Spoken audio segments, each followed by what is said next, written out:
آج بھی جو بولی بولتے ہیں وہ ہیبرو ہے، ہیبرو اس کو عبرانی کہتے ہیں. اس زبان میں آج بھی سانگس آف سولومن، حضرت سلیمان علیہ السلام کے مناجات میں یہ لکھا گیا ہے، سب سے پیارا، سب سے مبارک، سب سے شان والا، جس کی اللہ کے ہاں پہنچ ہے، جس کی اللہ کے ہاں مرتبت ہے، اس کا نام محمد ہے. یہ کون کہتا تھا؟ سلیمان علیہ السلام. اور نام لفظ محمد آج بھی موجود ہے عبرانی زبان میں، آج بھی لفظ محمد، اور اس کے ساتھ لفظ ام آیا. ام کہتے ہیں بڑا محترم شخص جس کی سارے لوگ عزت کریں. سلیمان علیہ السلام کہتے ہیں وہ ام ہے، ام ہے. ام کا مطلب ہیبرو میں ہے سب سے زیادہ عزت والا. اور سلیمان علیہ السلام نے وہ کر کے بھی دکھایا. وہ تخت پر جو بیٹھتے تھے سلیمان علیہ السلام، اس تخت کو جب آپ حکم دیتے ہواؤں میں اڑ تو وہ اڑنے لگ جاتا. جہاں کا آپ کو سفر کرنا ہوتا آپ سفر کرتے تھے.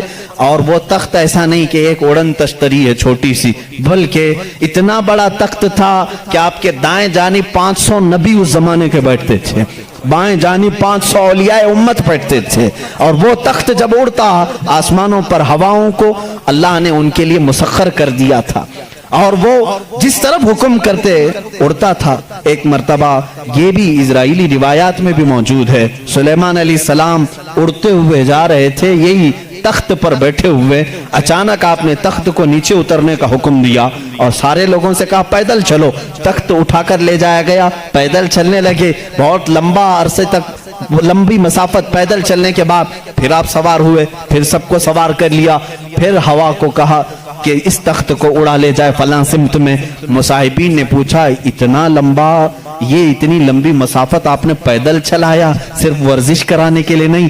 سلیمان علیہ السلام نے جواب دیا میں اس لیے تخت کو نیچے اتار دیا کہ یہ وہ زمین ہے جہاں آخری نبی آنے والا ہے. وہ مدینہ طیبہ تھی، وہ رسول کریم صلی اللہ علیہ وسلم کی آخری آرام گاہ تھی، جہاں سے اوپر اڑ کر جانے کو بھی سلیمان علیہ السلام نے بے ادبی تصور کیا. اور اسی لیے وہ اپنے سانگز میں یعنی اپنے مناجات میں جو حضور صلی اللہ علیہ وسلم کے ساتھ لفظ ذکر کرتے ہیں وہ لفظ ام ہے. یعنی دنیا جس کی سب سے زیادہ احترام کرے وہ محمد عربی صلی اللہ علیہ وسلم ہے. آؤ جیوز، آؤ یہودیوں، پڑھو اس چیز کو کہ محمد عربی صلی اللہ علیہ وسلم کا ذکر سلیمان علیہ السلام نے کیا ہے، موسیٰ علیہ السلام نے کیا